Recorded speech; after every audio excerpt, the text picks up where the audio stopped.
उदे ग अंबे उदे असा जल्लोष आता लवकरच कानी पडणार आहे, कारण अवघ्या तासांवर माँ दुर्गेचं आगमन होणार आहे। पौराणिक कथेनुसार देवीने महिषासूर राक्षसाचा वध करून नकारात्मक शक्तीचा नाश केला। त्यामुळेच हा उत्सव दैवी स्त्रीत्वाचा आदर सन्मान करण्यासाठी साजरा केला जातो। नवरात्रीत देवीची पूजा आणि व्रत 9 दिवस केलं जातं। नवरात्रीच्या पहिल्या दिवशी घटस्थापना केली जाते। पाहुयात घटस्थापनेकरता लागणाऱ्या पूजा साहित्याची संपूर्ण माहिती।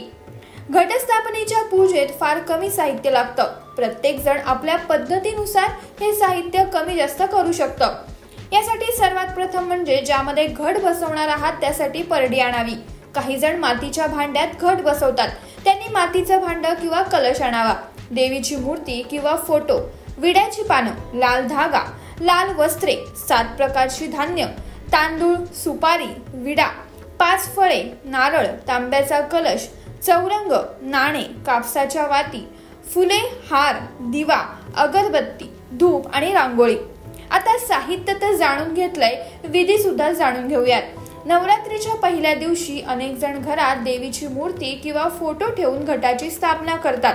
हा घट म्हणजे देवीच्या पुढे एक परडी ठेवून त्यात माती टाकली जाते आणि त्या मातीत पहिल्या दिवशी धान्य टाकलं जातं। मग 9 दिवस या घटाला पानांच्या, फुलांच्या वेगवेगळ्या माळा बांधल्या जातात आणि पाणी सुद्धा दिलं जातं।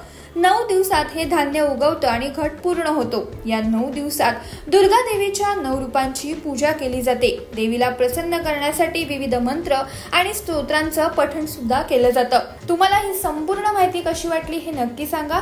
यासोबत तुमची नवरात्रीची तयारी कुठपर्यंत आले हे कमेंट बॉक्समध्ये नक्की कळवा आणि अशाच नवनवीन आणि माहितीपूर्ण व्हिडिओसाठी ओनली मानिनीला जरूर सबस्क्राईब करा।